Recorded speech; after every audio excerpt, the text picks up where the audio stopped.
Zombies, ghouls, the undead. In recent years, these monsters have seen a resurgence in popularity. It is oddly appropriate that everywhere we look in popular culture, these ghoulish creatures stalk us. It seems that the undead have comprehensively shuffled their way into our lives. They turn up in TV series, in films, in computer games, and even in board games. Indeed, it seems zombies have never been more popular. The history of these creatures begins in Haiti with the slave trade. This infamous industry brought with it huge amounts of human suffering, and with this human suffering came stories that even in death it wouldn't end. It was believed that when a slave died, Baron Samedi, a voodoo deity, would gather their souls and take them to heaven, unless they had done something to offend the deity, in which case the dead would rise again to be an eternal slave for their masters. Over the years, these stories of reanimated corpses made their way into popular culture through literature and film, and today we have the modern concept of the zombie.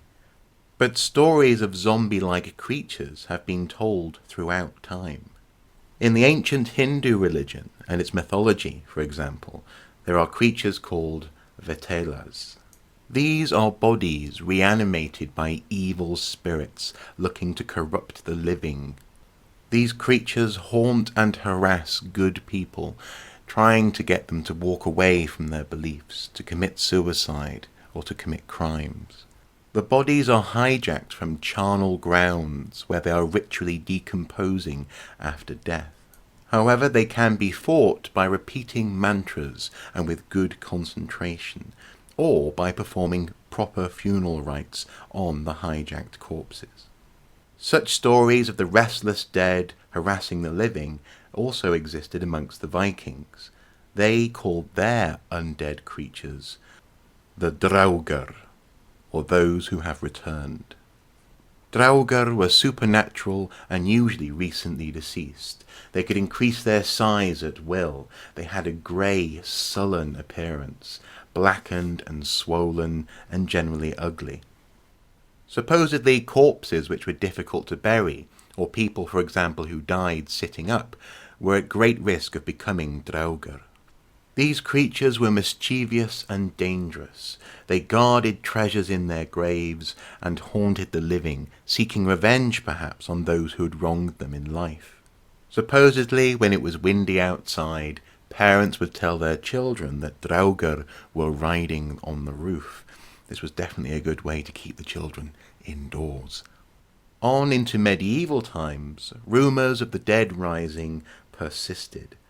These creatures were called revenant, from the Latin returning.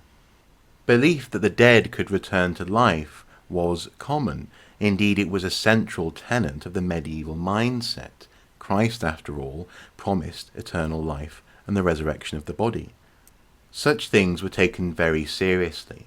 In the 1190s, a historian wrote, "It would not be easy to believe that the corpses of the dead should sally, I know not by what agency, from their graves, and should wander about to the terror or destruction of the living, and again return to the tomb, which of its own accord spontaneously opened to receive them. Did not frequent examples occurring in our own times suffice to establish this fact, to the truth of which there is abundant testimony?" It was clear to many that these returners had been evildoers in life, and served as a strong moral warning. The way that these corpses were dealt with was exhumation followed by decapitation or perhaps burning. Indeed, in recent years, archaeologists have discovered skeletons with stones shoved in their mouths to stop them rising and biting the living, or even spreading disease. In Japan, there have long existed stories of curious fleshy spirits called nupapo. These genderless creatures, around 1.5 meters tall, are yokai, or supernatural creatures in Japanese folklore. Nupapo are generally harmless blobs of flesh with facial features hinted at in the fat. They supposedly wander aimlessly in groups and are known for their smell, which is like rotting flesh. Next, we return to reanimated corpses in Qing dynasty China. For it is here that we have the origin of the Jiangshi.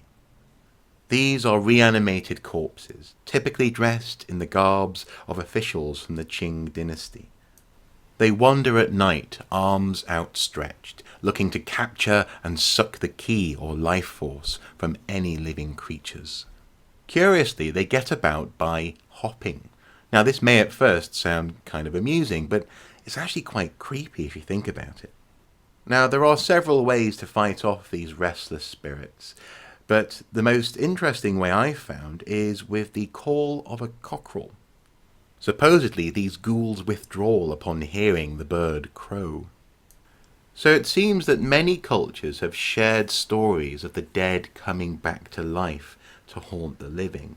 Perhaps these stories are about the balance between life and death, and the way in which life interacts with death. It would be fascinating to know whether Neolithic people, for example, who visited the tombs of their ancestors all the time, had similar stories. Often, though, the stories we have heard revolve around not being a bad person in life and trying to organise a good funeral for yourself before you die. But I'm left wondering, why have zombies become so popular in recent years? Perhaps the answer lies in this clip from the 1978 film Dawn of the Dead. These creatures are nothing but pure, motorized instinct. Perhaps the undead for us represent the inevitability of death, but also the relentless march of technology. Perhaps we fear losing what it is to be human, to live a life, in the face of automated processes and bland technological solutions for life's problems. But that's just my theory. What is clear is that the modern idea of zombies have their roots in human suffering and in the tragic slave trade. This suffering and death surely feeds the horror behind the zombie. But whatever the case may be, it is clear that the living dead are here to stay.